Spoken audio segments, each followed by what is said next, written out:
Check out the difference between a raised bed weed and a in the ground.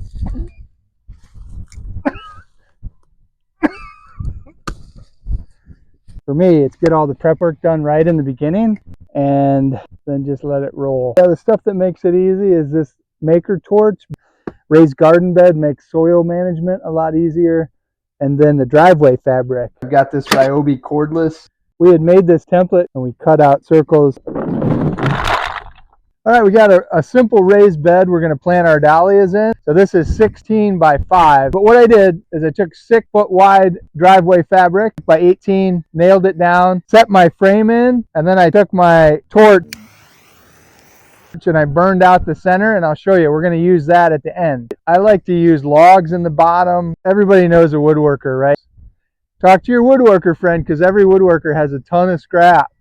I just happen to have all these 2x4s laying around from a project. These are 3-inch cutoffs. My thought process is I got 6 inches of bed. I thought if it tipped up, I'm still going to have 3 inches of soil above this block. And I wanted them chunky enough that the water is going to run, slowly decompose over time.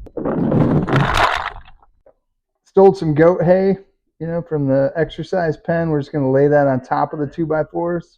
So for this entire bed, I would need 37 cubic feet, and each bag has 2 cubic feet in it. Kind of figured half of it would be hay and organic material. So I got 20 cubic feet. I'm going to see what 10 cubic feet looks like. I mean, just looking at it, I'm probably going to have to get more soil, but we'll see. This is bag 7, and I might get one more. I don't know. They always buy more dirt than you think. We got the soil in half. We're going to put the weed mat on half. I got to go get some more soil. I'm just going to staple it along the raised bed. Just using a regular stapler. I've got this Ryobi cordless one. It's very cool. It's a regular 3/8 inch staple. But remember the old school manual ones? You're like, corded ones are a pain. I don't have a cord out here. So it's just so convenient. So when you're stapling it, you just want to make sure you're not pulling it too far, so you've got something on each side to staple to. We'll probably put some mulch on top to help keep it weighted down as well. This driveway fabric, that's what we use. That's really good at keeping the weeds out. Down. I just traced circles and cut it out with a jigsaw. It doesn't have to be perfect. I used a 3/4 inch piece of plywood, that's it. All right, this is my maker torch, and this is how I cut our driveway fabric, which we use as weed mat.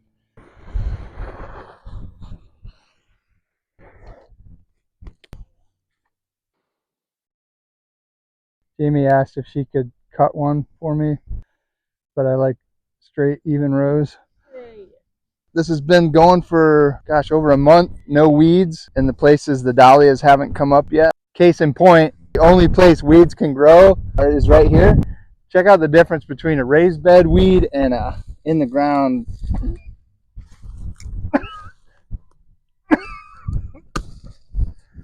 If something does poke through, it's super easy to clean out. Dahlias are healthy, look great. Drainage is going well. I shouldn't have to touch this again unless we decide we're going to dig up our tubers. So there you go. I'm happy. This is our go-to method now. We got our lavender started over there in one. I love the way it looks spaced out like this, but it also, you can see, allows for ventilation. The wind can blow through the rows, unlike our poppies that we just planted way too close. I'm a woodworker, so I have a ton of sawdust. I don't use walnut because it's toxic, but I'll bring a bag down here, and what we'll do is mulch the holes so we don't have to weed. I'm so lazy. Because it's black in the heat of summer, I don't want the soil to overheat. I don't even know if that's a thing. So we're going to put some pine sawdust over it, and that'll keep it from absorbing and help keep moisture in. I think it's a win-win.